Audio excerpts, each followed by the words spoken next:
Heyo. Every few years I like to replay the Assassin's Creed games again. When I say that, I mean the Desmond Saga, Black Flag, and Rogue, because the latter two are some of the best the series has to offer, and Black Flag being my favorite game of all time. Anyway, yeah, it's around that time to give those games a go again. I usually skip one because I've played that twice and that's enough, but I wanted to see if I could get through it with only ranged weapons.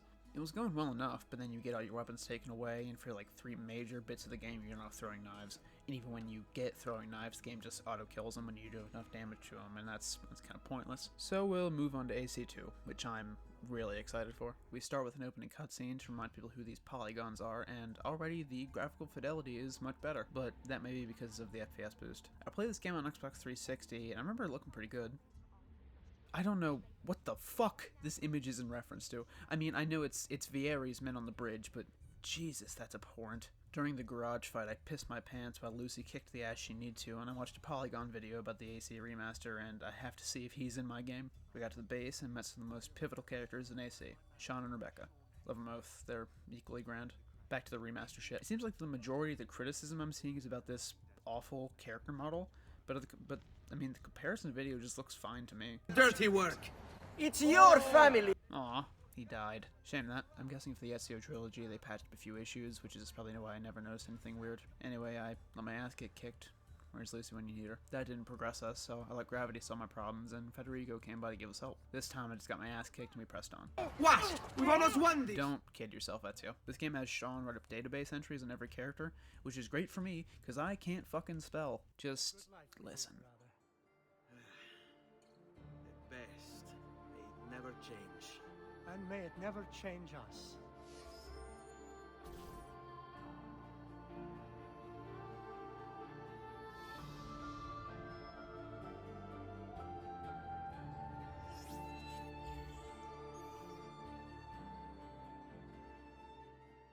Jesper Kyd, you Danish slut. This is one of my favorite songs, and it's one of Ubisoft's favorites too, because they'll keep calling back to it till the end of time. Then, Ezio fucks hard. Here's a fun fact.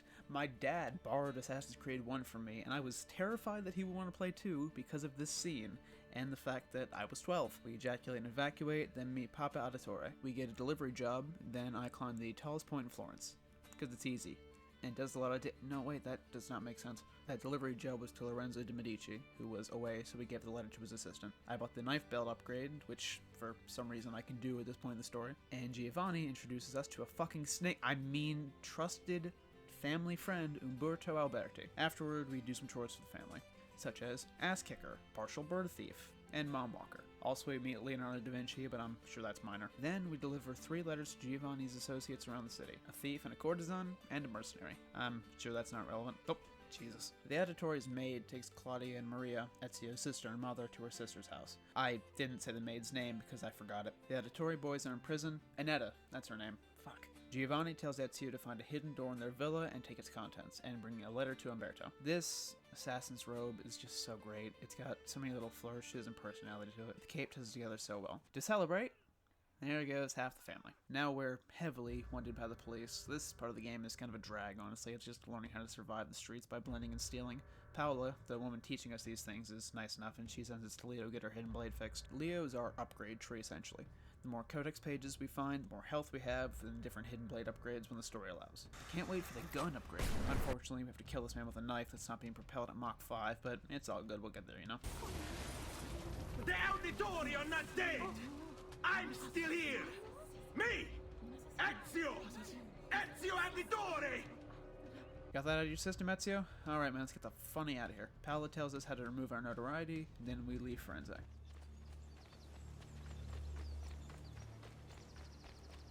Let's go. How could this have happened to us? I don't know. Hello again, Tuscany. I'm so glad to make your acquaintance. Oh, just fuck off, Vieri. We get a glimpse into the future and meet our uncle, Luigi. Ezio tells Luigi, yes, I'm sticking with the joke, about what happened to his father and brothers, and lets him know that he plans to move on from Monteriggioni. Bits get dropped. Mario trains Ezio in combat while teaching him about his father and a general idea on what the assassins are. A history lesson I've always skipped over because it's not, there's no real good way to hear it without stalling for time, which is an issue this game has. A lot of shit gets told in, like, combat dialogue, but it's like, the combat is so easy that it doesn't matter. I don't know. Ezio tells Mario that he and the women are still going to Spain, and Mario shits himself and leaves. That is a really nice horse shadow. Jesus, this feels fucking vibrant. Oh my god. Ezio's off to murder Vieri with Mario, and I'm happy because we get our knives now, so the run can actually start. These knives can kill these fucks in one go, for now. I bought some extra knives, and the world ended, so I won't do that again. We get a nice pan across the DePazzi family. Vieri, Charles Manson, and Palpatine, and I throw a knife real good. I'm gonna let this play out. What are you and your allies planning? Is this what my father discovered? Is this why he was killed? I'm sorry. Were you hoping for a confession? Pezzo di merda! Vorrei solo che avessi sofferto di più! Hai avuto la fine che meritavi! Enough, Ezio! I love that Ezio just screams his lungs out at a corpse. It's great. Mario tells us about Rodrigo Borgia, actual former pope, which I didn't know until a couple years ago. Rodrigo is the Grand Master of the Templars, so he is at the center of all of this and a very important target. Ezio plans to go back to Florence to kill Francesco de Pazzi, Vieri's father. Fun fact, Francesco de Pazzi has some relevance in both the show and movie Hannibal, where his modern-day descendant is a cop in Florence and gets murdered by Hannibal in a fucking wicked way. God,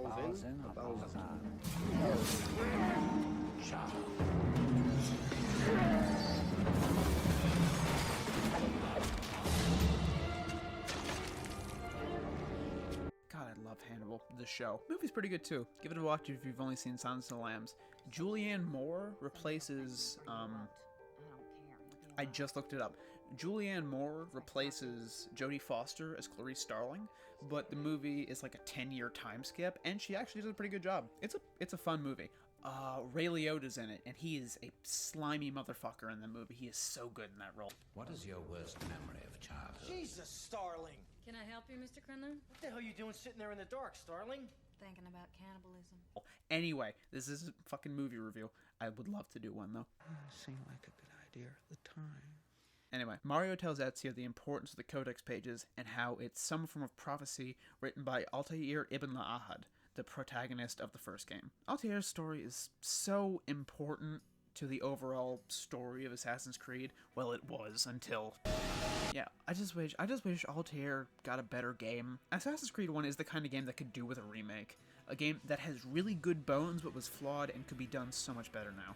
Why is fucking Dead Rising or every Resident Evil game getting a remake? Originals were fine. RE3 remake fucking blows. Who gives a shit? Remake games that need to be remaked. This is me saying, games don't need a remaster or a remake. Not every game does, but some games do. Because it would be nice to replay them in a new light, where it's, not painful to play them. You know? It's we don't need a fucking Gear... I don't think anybody's trying to remake Gears, because those games are still fine. I'll admit it, the Resident Evil 1 remake is really good. I'm rambling. 2 rants in one part. Goddamn. This fucking audio file is 10 minutes long. They're usually 3. Anyway, here's another good part of this game. You can build up Monteriggioni. So the money we make can be put into the villa, and make stores that help us, and tourists come to visit, spend money, and it's a cycle that all ends in Yakuza 0. And Mario shows us Altair's sanctuary and his armor. In order to achieve perfect synchronization with Ezio, you have to get that armor. Thanks, Rebecca. We got back to Florence, and I synced with every vantage point. Leo messes around with Vieri's Codex page. It's not useful to us. And Leo lets us know where a fox might roam. And we got our dual blades. Ezio gets his money stolen, and I prepare for our lone chase. Money? I don't have your money. Foxy tells us that Francesco is meeting somewhere at sunset, and he takes us there. This tunnel can only be entered by twisting a skull that rests on the assassin symbol, and Volpe knows how it works. Interesting. Shit. These assassin's tombs are almost always parkour challenges, so it's pretty simple. But we can't use our throwing knives here for some reason. Well, thank you, Isaac Newton. I managed to grab the runner, but... I'm scared. I've never had this happen before. I proceeded onward, but, yeah, this is all fucked up. Ezio eavesdrops on the Templar meeting. An arsenal of weapons apparently gifted by the Pope. Multiple Templars, including a man named Jacopo, Francesco's father, and the Spaniard. They discussed a plan involving Church and the Medici. Ezio talks about his discovery with Volpe, who was able to put all the pieces together. I managed to find an outfit that has some flourishes of yellow. Let's go to the church. I I fucked up this fight the first time. Ran out of knives. That's a theme. The second time it went well enough. We run Lorenzo through the war-torn streets of Florence, getting to safety. That fight took all my knives, so I wasn't able to fight the guards at Lorenzo's door. Didn't matter in the end. Lorenzo asks us to kill Francesca de Pazzi, so now we have 2 reasons to give him the old Mussolini treatment. You again? Why aren't you dead? Men! Slaughter him! Oh, bite me, you old fuck. Great thing about ranged weapons is chase scenes are cut short. A while after Francesco's fall, Lorenzo tells us about how our father, Giovanni, saved him from a drowning, leading to a prosperous relationship between our 2 families, and he gives us the name of the Pazzi conspirators. Off to Tuscany to dip our hands in Pazzi blood. Stopped off at the villa to pick up some money and learned a new throwing knife skill. And I unlocked the entire Tuscany map. In the background, I've been raiding every assassin's tomb I come across, meaning the 2 in Florence and 1 in Tuscany. The other 3 are blocked by a story. The basic leather armor you can buy works fine until you get Altair's armor, so buying any other armor is honestly pointless. Antonio Maffei is our first target. He's up on top of a high tower spouting scripture. The scripture being, "My political opponents are whores and you should like me." This game has an issue with gravity. Observe. Next, Dickhead is the Archbishop. I love assassinating members of the church. Third target, another member of the church who seems to be very against the idea of being considered so. Next was Barandino, a very popular man considering the voluntary human shields. All simple enough murders. Now for the Ubisoft staple.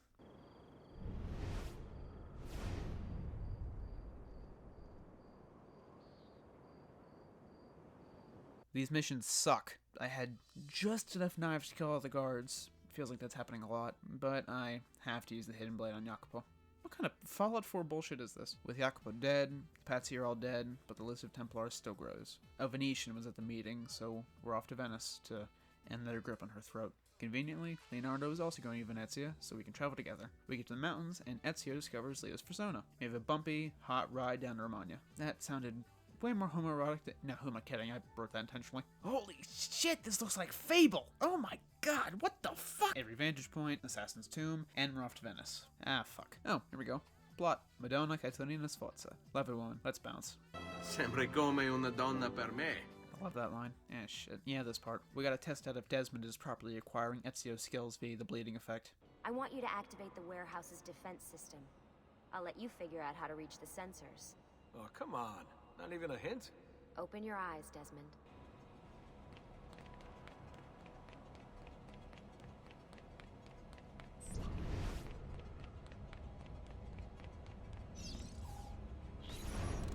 So, how am I doing?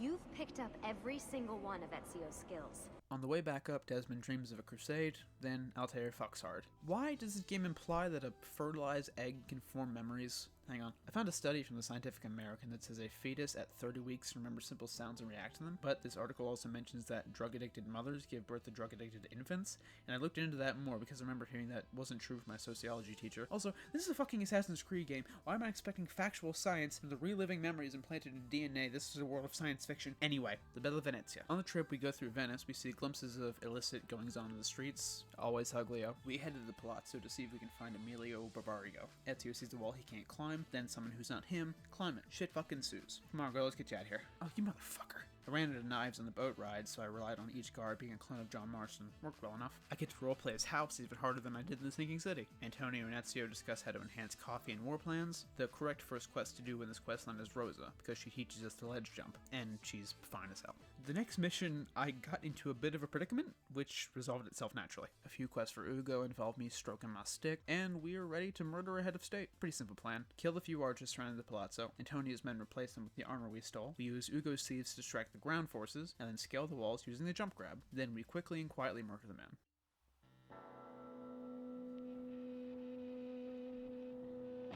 During this playthrough, I was watching House again, and Jesus Christ, simple explanation. Fuck you, House. God damn it. Emilio was meeting a man named Carlo Grimaldi, known for being on the back of the Xbox 360 case, and our current tale. On the tale we meet several critical Templars, Silvio and Marco Barbarigo, two government officials that run in close circles, along with being brothers, and Marco's bodyguard, a man named Dante from Devil May Cry. That's a terrible joke. When does that ever stop me? The Templars spoke of their roles in relation to the Doge of Venice, and bickered about who would replace him once he was killed. They didn't really say they'd kill him until a Spaniard showed up and said they'd be poisoning him tonight. They just argued about the bureaucracy of it all. Unfortunately, Carlo and the Doge live in the Palazzo Ducale, the most heavily guarded fortress in Venice. There's no way in or out for men. Only birds. Oh, well, that's convenient. Oh, well, that's convenient. Ah, damn it. Get back here, Grimaldi, you rat fuck. Well, the Doge is dead. Rip Caboso. Also, Final Tomb was a runner. First time the game disabled my throwing knives, but the second time after I roughly got up a bit, I was able to get my knives. Works for me. Hello, Altair. Thank you very much. Fuck off. After the Doge's death, Ezio is now a wanted man because people think he did it. Conveniently, the week after a public official is murdered, the entire city is celebrating Carnivale.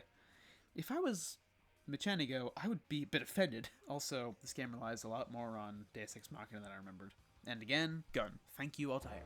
Leo sends us to Sister Theodora. Our visit is cut short because of that. Gun works great, I'm real happy with it. Theodora tells Ezio about Marco's party plans and how we'll need a golden mask for entry. And how she wants us to obtain one. Party games ensue. Hooray. Now we gotta kill some pricks. Or not. Damn. Well, we kicked these guys' cunts in, even shot some of them, but we've been cheated. I'm willing to cut and dump the fucker, but Theodora and Antonio think it's a bad idea, so we just take the mask. This part was actually pretty annoying. The Seekers kept spotting me, but Lee Harvey Oswald. I guess it was more of a Mark David Chapman style slaughter because Ezio started having a schizophrenic episode after the murder. Some random fuckers were yelling in my ear about Marco was chosen for the Doge and how he was fucking it all up. I didn't really care, it was just kind of forced on me. Some time's passed and a new Doge has been chosen.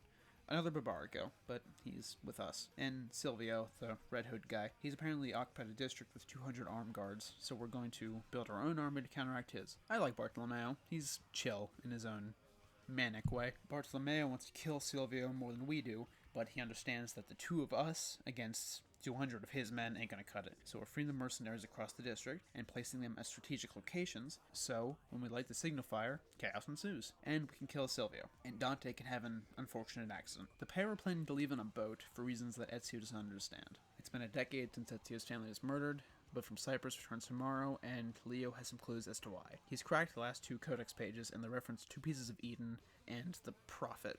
The boat from Cyprus was sent out to acquire the second piece, and now the Spaniard almost has a piece of it. I cheesed the fuck out of the stealth section. I am pressing X game. Did they really not program anything for this? Really? Okay. During the fight with Rodrigo, I ran out of knives, and bullets don't seem to affect him. Makes sense why he was elected Pope. They've had some trouble in the past with those things. During and after the fight, Ezio finds out that everybody he's been allied with has been an assassin. When I first played through this game, I thought that was a given, but Ezio officially becomes an assassin, and some time passes. We have the Apple of Eden, and we gotta protect it from Rodrigo. This is where I'm in uncharted territory, as these missions weren't on the 360 version of this game, so I've only played them once. This sucks hard, I have no munitions. These missions were fine, it was just a lot of combat in the city, so I could pretty easily resupply at blacksmiths.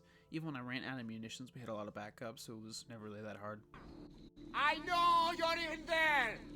I have something you may want back! Are you missing any children? Is that Cesare's voice actor? So it is. Get on, Caesar. Thanks for the fruit, jackass. Ah, I've been Cosmoed. Oh, it's been some time. Jesus. Pretty sure a monk stole the apple, and this Irish monk in Italy has an idea of who he is. Apparently this dude raided British settlements for some years. Wicked. Also, he died of syphilis in 1500. This is easier. The monk we saw is ruling Florence with the apple, and I need to kill all his lieutenants. This fuck on the boat sucked so much. I couldn't be seen, and I couldn't kill anybody with the knives, so I had to use the smoke bombs to sneak my way onto the boat and shoot him point blank. It was awful. I died so many goddamn times. The next couple were fine. Just simple murders. Apparently, all these missions were DLC. I'm glad I never bought it. Per favore, Dio, liberami. But as lame as that was, it was kind of worth it for this. I'm willing to let him burn for making me do all this bullshit, but do as you will, Ezio. You've got to think for yourself! You're all individuals! Yes! We're all individuals! How the fuck am I missing a codex page? I have gone out of my way to get all of them. God damn it! It's not in Tuscany or Forlì. Florence is clean. Damn it. Leo, please. Oh, thank fuck. This part took me ages as a kid. I got a bit stuck this time. Turns out I had the American South upside down. I really miss when Assassin's Creed was just trying. This plot is just stupid enough to work and be fun. Make a pope want to become the pope so we can get hold of an ancient civilization's object that we see as God's second-in-command's walking stick. I love it. It's great. The fight to get to Rodrigo was a proper bloodbath. I probably killed more people than I've killed in one area in this run, until the game decided no fun. I spent a while looking for the snake painting in the Sistine Chapel, but it's just 2 paintings repeating. Also, I couldn't shoot the Pope. Get owned, Jesus. He just told the Pope to go fuck himself. This is what I'm talking about. And later on, the mother of all dumb bullshit. I miss this. It's so fun. And I'm gonna miss that organ too, you cardinal wannabe. This place is still so goddamn cool. Now let's fist fight the Pope. We need more of this. We need more games that were like this game. Stupid and fun. Now this part is really annoying. Why the hell would Ezio not kill him? There is zero logical reason to not kill the head Templar when you have him by the throat. It makes no sense. It is a stupid decision, and it is reinforced to be a stupid decision when it gets Mario killed. Seriously, it's idiotic. It doesn't make any sense. Anyway, we have another slideshow from Jesus' great-grandmother. Why are you looking at me? This part is kind of sick, though. Please wait. There's so many questions. Thank you, Desmond. I really, really needed that input. What the fuck did Gabe Newell say about Southern Protagonists? Guys, if you could wrap this up, I've been sitting down for like 3 hours and I really need to stretch my legs and piss, please. Guys, this is all really interesting. I just need to know when am I good to am I good? Okay, hold on. I'll be right back to do my outro in a sec. My fucking intestines are screaming. Holy Jesus, God, motherfucking dang. Fuck, jeez, oh, fuck, Jesus Christ. Fuck. Hurry, Desmond, we need to go. You'll have your turn, Desmond. Warren's gonna get what he deserves. I promise. So what now? Where are we headed?